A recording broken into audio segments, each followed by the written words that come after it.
অল্প উপকরণ দিয়ে একটা দুর্দান্ত মাটনের কারি আজকে বলবো, দেখতে থাকুন। নিয়ে নেব মাটন এবং তার মধ্যে নিয়ে নেব হলুদ, নুন, সর্ষের তেল এবং টক দই দিয়ে ভালো করে ম্যারিনেট করে নিতে হবে। হ্যাঁ, বেশ 1 ঘন্টা মতন রাখলে খুব ভালো হয়। এবং যদি আপনাদের হাতে সময় না থাকে তাহলে আপনি অল্প সময় রাখলেও হবে। একটা রান্নার প্রতিটা স্টেপ কিন্তু খুব গুরুত্বপূর্ণ। এবার আপনি যদি সেই স্টেপগুলো ঠিকঠাকভাবে ফলো করেন তাহলে কিন্তু দেখবেন রান্নার টেস্ট কিন্তু দুর্দান্ত হয়েছে। নিয়ে নেব সর্ষের তেল, যেহেতু মাটন সর্ষের তেল ছাড়া কি রান্না হয় বলুন। তেলটা একটু গরম হয়ে গেলে তার মধ্যে নিয়ে নেব একটু চিনি, একটু থেতো করা গরম মশলা, 2-3টে তেজপাতা এবং কুচি করা পেঁয়াজ। এই ধরুন 1 কিলো মাটনে মিডিয়াম সাইজে 3খানা পেঁয়াজ দিয়েছি। বেশি পেঁয়াজ একদম লাগবে না। এবং তার মধ্যে যেটা মেন জিনিস দিয়ে দেবো চর্বি। মাটনের গায়ে অনেক চর্বি থাকে, আবার এমনি দোকান থেকে আলাদা করে চর্বিও দেয়, কিন্তু আমরা আর আলাদা আনি না, যেহেতু রেওয়াজি মাটন, তো আমরা মাটনের চর্বিটাই মাটন থেকে কেটে দিয়ে দিই। আপনি জানেন চর্বি এমনি তরকারিতে দিলে তো ভালোই লাগে, কিন্তু আপনি যদি এই পেঁয়াজের সঙ্গে ভেজে ভেজে ওই চর্বির তেলে পেঁয়াজটা ভাজেন তাহলে দেখবেন খুব টেস্টি হয়েছে, অসম্ভব টেস্ট লাগে। একটা মাটনের যে সুন্দর একটা গন্ধ, ওটা দেখবেন পুরো তরকারির মধ্যে মিশে গেছে।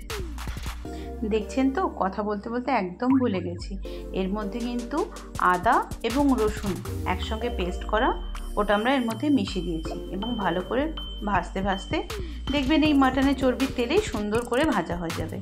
আচ্ছা, আপনারা কি দেখলেন আমি চর্বিগুলো সরিয়ে মাঝখানে তেলের মধ্যে হলুদ, ঝাল লঙ্কা এবং কাশ্মীরি লঙ্কার একটা পেস্ট বানিয়ে দিয়েছি? কেন বলুন তো এইভাবে দিলাম? প্রথমত মাটন থেকে এমনি তো তেল খুবই বেশি বেরোয়, আর আমি একটু কম তেল দিতেই বেশি ভালোবাসি যে কোনো তরকারিতে।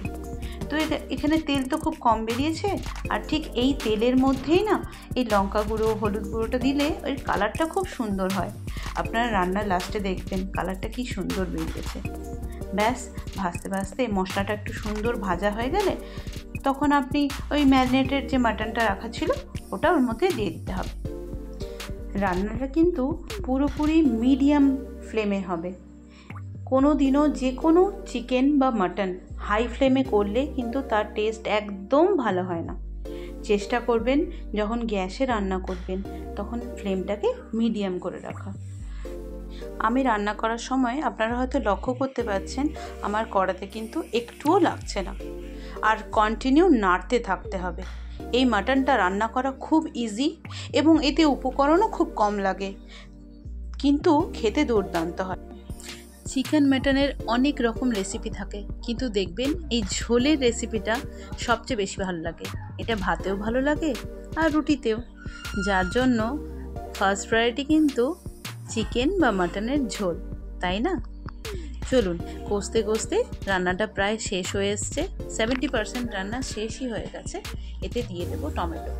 টমেটোটা একটু পরেই দিচ্ছি, তার কারণ টমেটো আগে দিয়ে দিলে গ্রেভিটা অনেকটা ঘন হয়ে যায়, তখন এই ঝোলটা খেতে ভালো লাগে না। একটু পাতলা পাতলা রাখবো, তার জন্য।